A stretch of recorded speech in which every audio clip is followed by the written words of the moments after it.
Okay, how to make your life easy. Don't try to be perfect.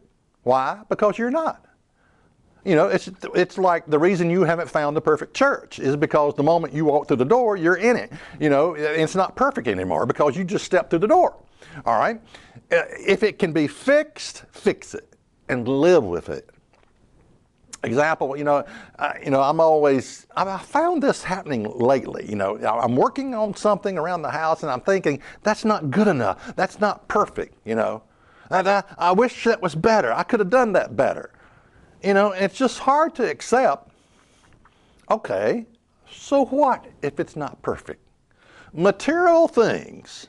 Let me tell you something about material things. Time has a way of making them imperfect.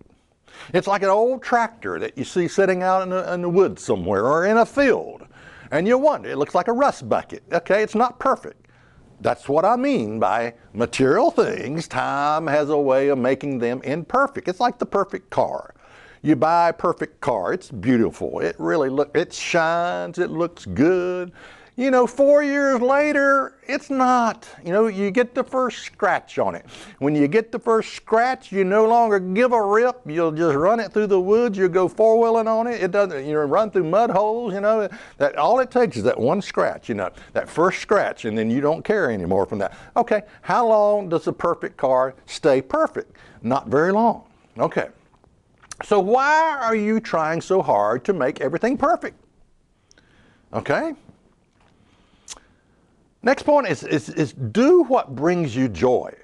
How to make your life, we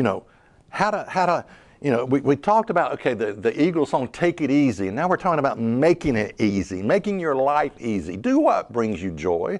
Do what makes you happy. Stop doing things you hate.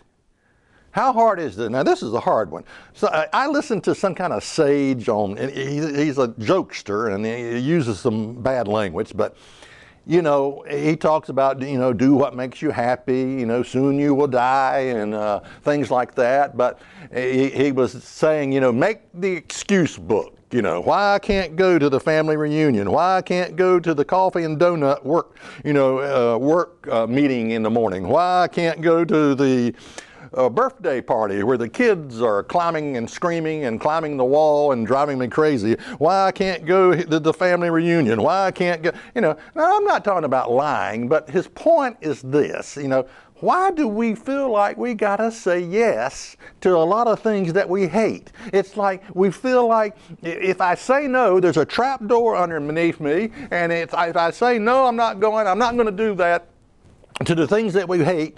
I'm going to go straight down to the pit of hell, and that's. I'm not sure I can figure this one out. But Ecclesiastes 9 and verse 10 says this: whatever your hand finds to do, do it with your might, for there is no work, nor device, nor knowledge, nor wisdom in the grave where you are going. Yeah, whatever your hand finds to do, do it with your might, because there is no wisdom or knowledge in the grave where you are going. In other words, soon you will die. And this, when it says whatever your hand finds to do, do it with your might, it's not talking about doing the things that you hate. It's talking about doing the things that you love to do. Now, I love cleaning and organizing things. My wife and I are both the same in that area. We love to clean, we love to organize. We're like two peas in a pod in that area. I love riding motorcycles, okay? And then things you love to do not always have to have a purpose. You don't always have to be productive, okay? Like I drew a Stargate on the inside of my garage door, and it was the most meaningless thing I've ever did in my life, but I enjoy the Stargate series, science fiction, whatever, where they travel through a Stargate to the other planets. But I drew a Stargate on the inside of my garage. And like I said, it had no purpose, it had no meaning, but I thoroughly enjoyed it. Check us out on the web at isthatreallyinthebible.com.